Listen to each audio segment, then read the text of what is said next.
उत्तराखंड में पहली बार बन रही योग नीति पर मंथन शुरू हो गया है। नीति के तहत योग केंद्रों के अनिवार्य रजिस्ट्रेशन के साथ प्रोत्साहन के भी प्रावधान किए जाएंगे। आखिर कैसा होगा योग नीति का स्वरूप, आइए देखते हैं इस रिपोर्ट के माध्यम से।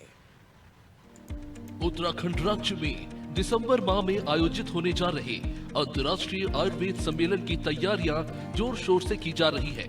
ऐसे में संभावना जताई जा रही है कि सम्मेलन से पहले राज्य की पहली योग पॉलिसी लागू हो सकती है। दरअसल साल 2023 से ही आयुष विभाग प्रदेश के लिए योग नीति तैयार करने पर काम कर रहा है। हालांकि आयुष विभाग ने योग नीति का मसौदा तैयार कर शासन को अध्ययन के लिए भी भेज दिया है। मुख्य रूप से इस योग पॉलिसी में प्रदेश की योग संबंधित विधाओं को बढ़ाने पर विशेष जोर दिया गया है। ऐसे में योग पॉलिसी को जल्द से जल्द धरातल पर उतारने के लिए सभी संभव प्रयास किए जा रहे हैं। इस योग नीति में कई खास प्रावधान किए गए हैं। राज्य में योग और आयुर्वेद को लेकर काफ़ी संभावनाएं परिलक्षित हो रही हैं और योग और आयुर्वेद को बढ़ावा देने के लिए उसके जो भी संस्थान कार्य करते हैं उसमें एक रूपता लाने के लिए और क्वालिटी संस्थानों के माध्यम से योग आधारित जो भी प्रशिक्षण है और जो अभ्यास है उसको और सुदृढ़ बनाने के लिए राज्य में योग नीति के ऊपर कार्य किया जा रहा है। अभी ड्राफ्ट के जो बिंदु होते हैं उन पर चर्चा की जा रही है और मैकेंजी संस्था के साथ भी इस संबंध में उनकी मदद सहयोग लिया जा रहा है। शीघ्र ही एक ड्राफ्ट जैसे तैयार हो जाएगा, इसको सक्षम स्तर पर अनुमोदन के लिए प्रस्तुत किया जाएगा। उत्तराखंड के ऋषिकेश को योग की जननी माना जाता है। साथ ही योग नगरी ऋषिकेश को विश्व की योग राजधानी का दर्जा दिया गया है।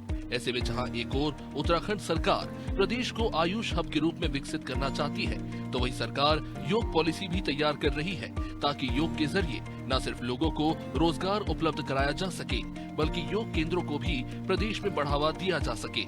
ऐसे में आयुष विभाग ने योग पॉलिसी तैयार की है, जिसका शासन स्तर पर परीक्षण चल रहा है।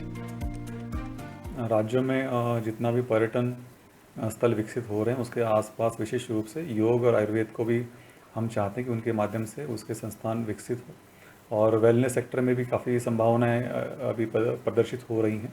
इसी को दृष्टिगत रखते हुए योग के जो भी मानक होते हैं उनको सुदृढ़ बनाने के उद्देश्य से जो शिक्षण संस्थान उसमें स्थापित होंगे उसमें एक रूपता लाने के लिए और सामान्य जन को रोजगार की दृष्टि से योग का प्रयोग करने के लिए हम प्रोत्साहित करने का उसमें एक प्रमुख उद्देश्य शामिल होगा। उसी के दृष्टिगत योग नीति जो है कार्य करेगी, ऐसा मुझे पूर्ण विश्वास है। योग नीति के स्वरूप पर ज्यादा जानकारी देते हुए अपर सचिव आयुष डॉक्टर विजय कुमार जोगदंडे ने बताया कि प्रदेश में योग और आयुर्वेद के क्षेत्र में काफी अधिक संभावनाएं हैं। लिहाजा योग और आयुर्वेद को बढ़ावा देने के लिए जो भी संस्थाएं काम कर रही हैं, उसमें एक रूपता लाने, योग की ट्रेनिंग को बेहतर करने के लिए योग नीति पर काम किया जा रहा है। योग का नीति जब तैयार हो जाएगी तो इसमें संस्थानों का एक रूपता के साथ साथ में उनका सुदृढ़ीकरण का कार्य भी किया जाएगा।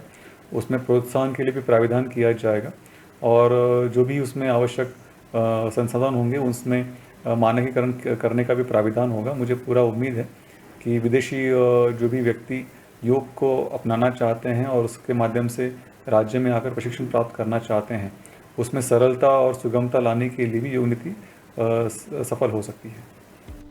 योग नीति के अस्तित्व में आने से न सिर्फ आयुर्वेद और योग प्रशिक्षकों को इसका लाभ मिलेगा, बल्कि योग नीति के अस्तित्व में आने से उत्तराखंड के युवाओं को रोजगार के अवसर भी प्राप्त हो सकेंगे।